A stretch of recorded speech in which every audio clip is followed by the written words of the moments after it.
Hey, peace. What's happening, everyone? On our deal with. Recognize royalty. Recognize royalty. Gotta recognize it. Recognize royalty. Like they ain't got eyes to recognize royalty.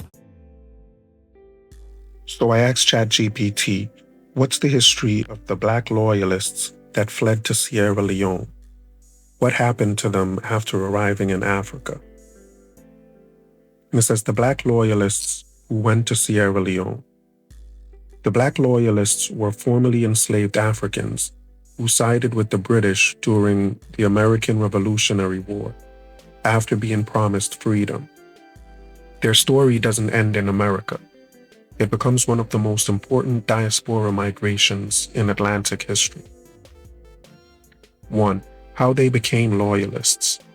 During the Revolution, the British offered emancipation to enslaved people who escaped Patriot masters. Key turning points: Lord Dunmore's proclamation in 1775 promised freedom to enslaved people who joined British forces. Thousands fled plantations. Many served as soldiers, laborers, guides, sailors, and support staff. When the British evacuated after defeat, approximately 3,000 Black Loyalists left New York. Most were resettled in Nova Scotia. 2. Life in Nova Scotia, a broken promise. Nova Scotia proved harsh. Promised land was delayed or denied. Severe racism and segregation. Harsh winters. Poor economic opportunity. White loyalists received better treatment. Disillusionment grew. One key figure emerged: Thomas Peters.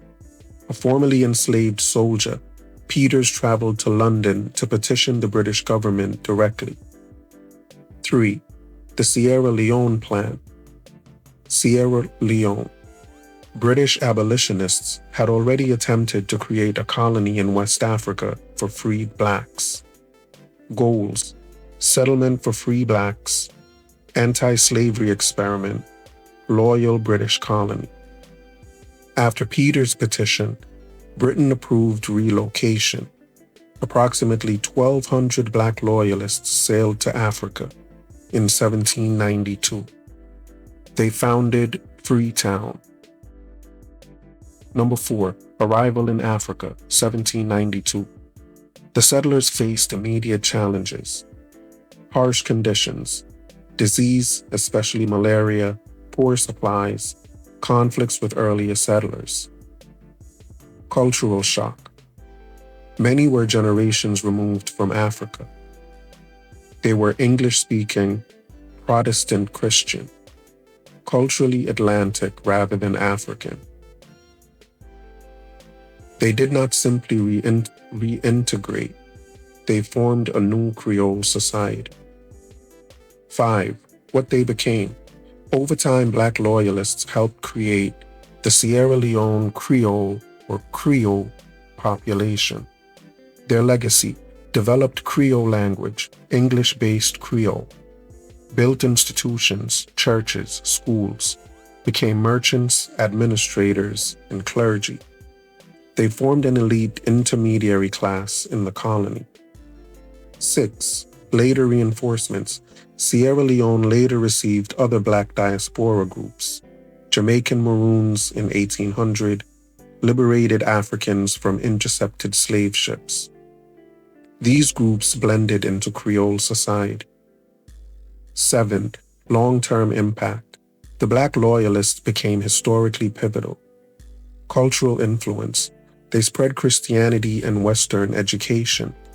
Creole language became regional lingua franca. Political role. Creoles dominated colonial administration. They played major roles in West African missions. Diaspora significance. One of the earliest back-to-Africa migrations. 8. Historical irony. Their story contains deep contradictions. They fled slavery, helped build a colony opposing slavery, and later became a colonial elite class. They were both victims of Atlantic racial hierarchy and participants in imperial colonial structures. Summary: the Black Loyalists did not return to a lost homeland. They created something new. They became founders of modern Sierra Leone, and they shaped West African history. Their migration links: American slavery to the British Empire to African colonial history to Creole identity. I thought it was interesting that ChatGPT said they became a colonial elite class.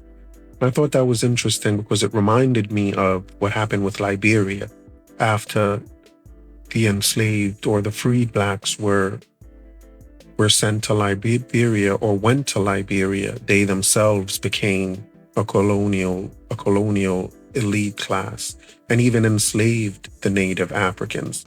So this story of Sierra Leone kind of parallels that as well, where once these freed blacks went back into Africa, they became colonialists themselves.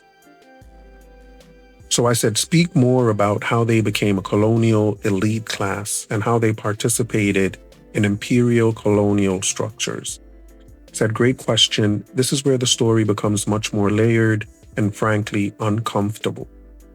The Black Loyalists' transformation into a colonial elite is one of the most fascinating ironies in Atlantic history. The starting reality: they were not returning Africans. When the settlers arrived in Freetown, they were culturally very different from surrounding populations. They were largely English-speaking, Protestant Christian, literate, many more than local averages. They were familiar with British law and institutions and socialized in Atlantic or Western norms. This immediately positioned them differently.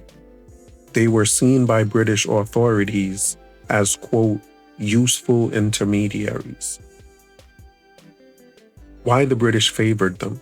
Sierra Leone Company. The Sierra Leone Company needed a stable colony.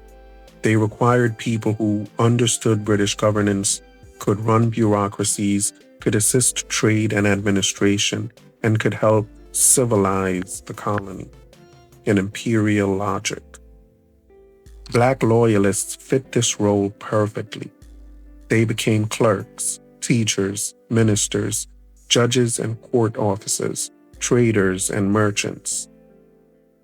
Education equals power. Missionary schools became central. Creole populations, the descendants of loyalists plus others, gained literacy, Western education, access to colonial employment.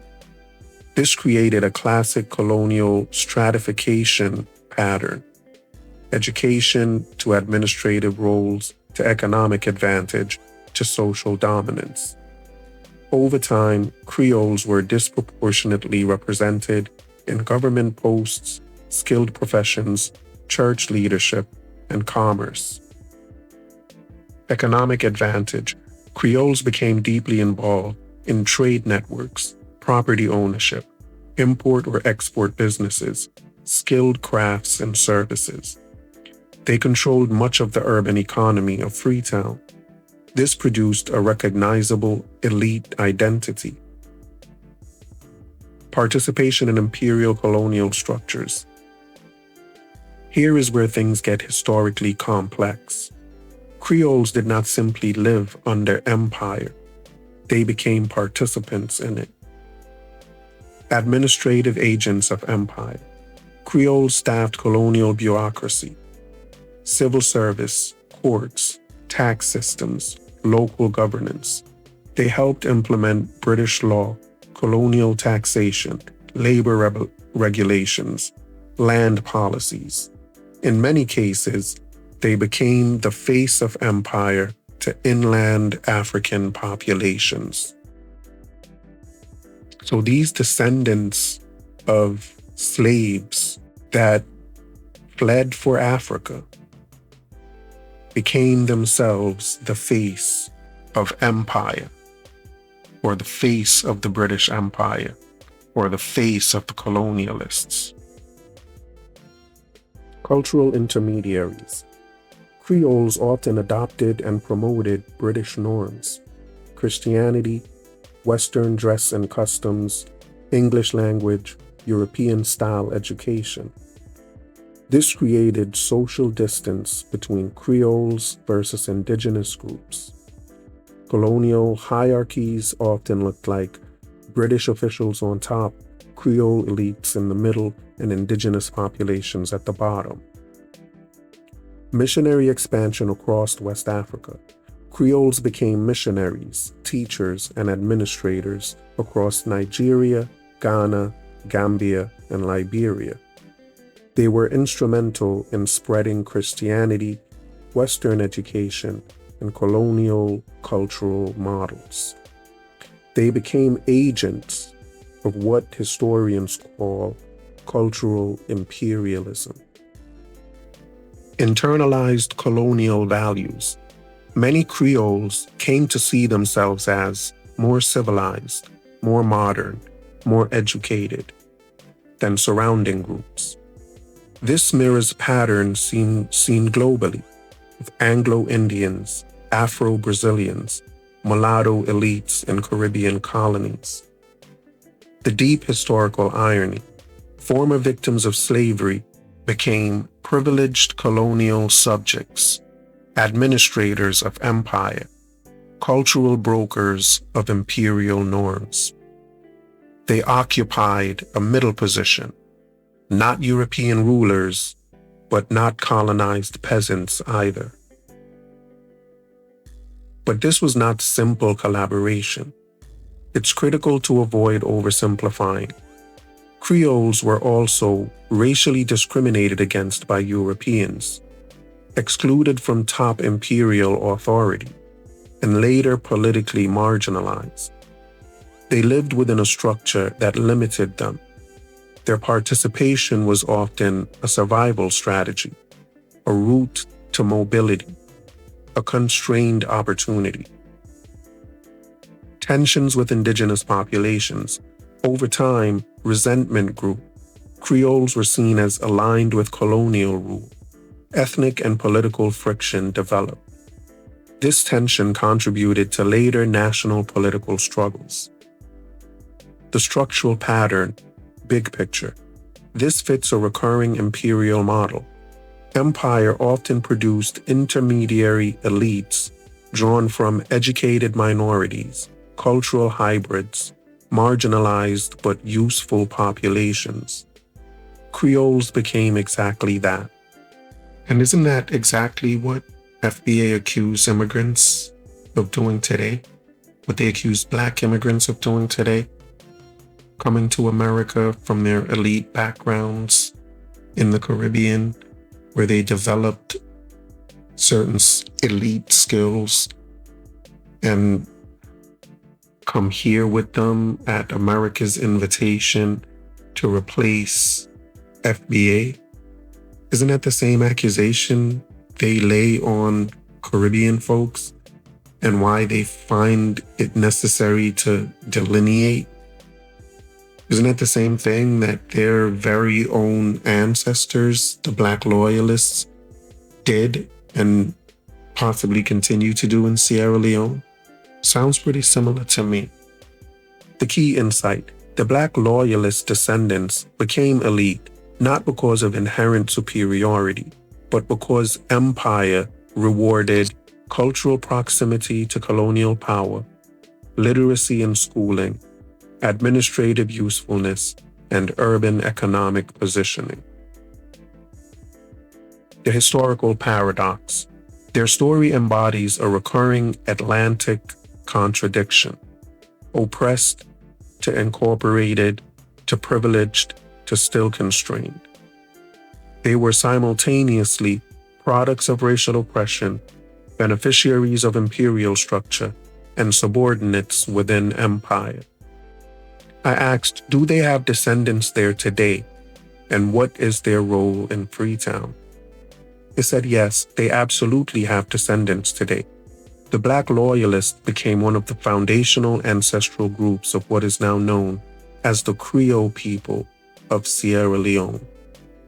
Their lineage blended over time with Jamaican Maroons, liberated Africans, and other diaspora settlers, but the Black Loyalists were a core ancestral pillar.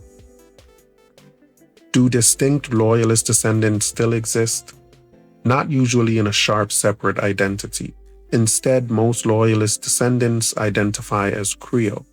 Loyalist ancestry is part of broader Creole heritage. Some families do maintain genealogical memory. Certain surnames trace directly to Loyalist settlers. Examples include names linked to Nova Scotian settlers, Baptist or Methodist lineages, early Freetown elites. Historical role of the Krio in Freetown. For much of the 19th and 20th centuries, Krios were urban elite, administrators, educators, clergy, professionals, merchants. They dominated civil service, law, medicine, missionary networks, and trade. Freetown was largely a Krio-centered city. What changed? After independence in 1961, power dynamics shifted. Several factors. Demographic reality. Creoles are a small minority, approximately 1 to 2% of the population. Political restructurings. Indigenous ethnic groups gained greater political power. Resentment of colonial legacy. Creoles often viewed as historically aligned with British rule. Result: decline of Creole political dominance. Loss of disproportionate administrative control. Their role in modern Freetown. Today, Creoles remain influential culturally, but less dominant politically. Cultural influence still very strong. Creole culture is often embedded in national identity. Creole language is the widely used lingua franca. Music and arts, religious institutions, urban social norms, names, cuisine, humor. Even non-Creoles speak Creole. Their cultural footprint far exceeds their numbers. 2. Professional and educated class presence. Creoles remain overrepresented in law, academia, medicine, business, media, church leadership. Historical emphasis on education still shows effects. Diaspora networks. Many Creoles migrated abroad: UK, US, Nigeria, Gambia. Diaspora plays a role in remittances, business, intellectual life. 4. Political power, more limited. Modern Sierra Leone politics is largely driven by larger ethnic blocs, regional affiliations. Creoles no longer dominate governance structures. Important structural insight. This reflects a common post-colonial pattern. Former intermediary elite groups often retain cultural prestige, retain educational advantage, but lose political dominance. Seen globally: Anglo-Indians, Lebanese West African traders, mulatto elites in the Caribbean, Afro-Brazilian returnee groups. The big historical legacy. Black Loyalist descendants helped shape national language, urban culture, education system, religious landscape. Even after losing political dominance, their imprint remains foundational. The deep irony of time. Black Loyalist, Creole elite, minority cultural core of nation. They went from former slaves to colonial intermediaries to cultural architects of Sierra Leone. And do these Creole owe reparations to the indigenous Africans that they colonized, or that their ancestors colonized? To the Creole who seem to have benefited from all of that colonization, do they owe reparations to the native Africans? What about the descendants of those Black Loyalists in America? The FBA and ADOS, who are descendants of these Black Loyalists that fled to West Africa. Because I can imagine they still have descendants here. I can imagine they still have descendants here. And would those descendants owe any form of reparations to West Africa for their ancestors who have been the face of empire and who actively participated in the colonialism and imperialism that took place in West Africa? Does FBA owe any form of reparations for that? These were their ancestors. That's for another video. This is a good place to stop this video. I think we've said enough on this topic. So, as usual, if you like the video, please like the video. If you don't like the video, leave a comment. Tell us why you didn't like the video. Either way, subscribe to the channel. Hit that notification bell. And you're done, Noor. We're going to catch you on the next one. Peace.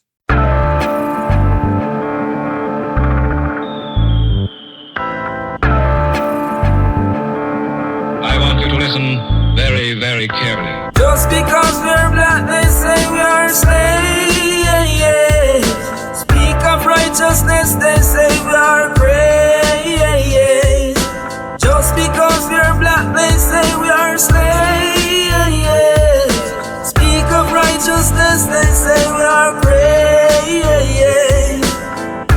Brought us from the motherland in bondage and chains. Bury our culture and change our names. They claim we're free, yet we are in pain. As long as there's life, there's a lot to gain. Just because we're black, they say we are slaves. Speak of righteousness, they say we are praise. Just because we're black, they say we are slaves. Speak of righteousness, they say we are praise. When God spoke his words, they said he was deranged.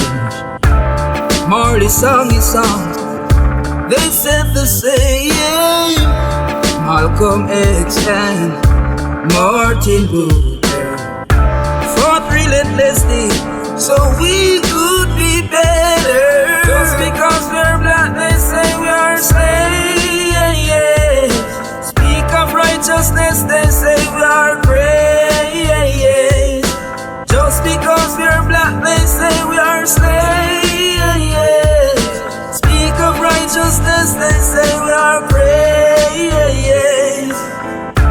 Brought us from the motherland in bondage and chains. Bury our culture and change our names. They claim we're free, yet we are in pain. As long as there's life, there's a lot to gain. Just because we're black, they say we are slaves. Speak of righteousness, they say we are praise. Just because we're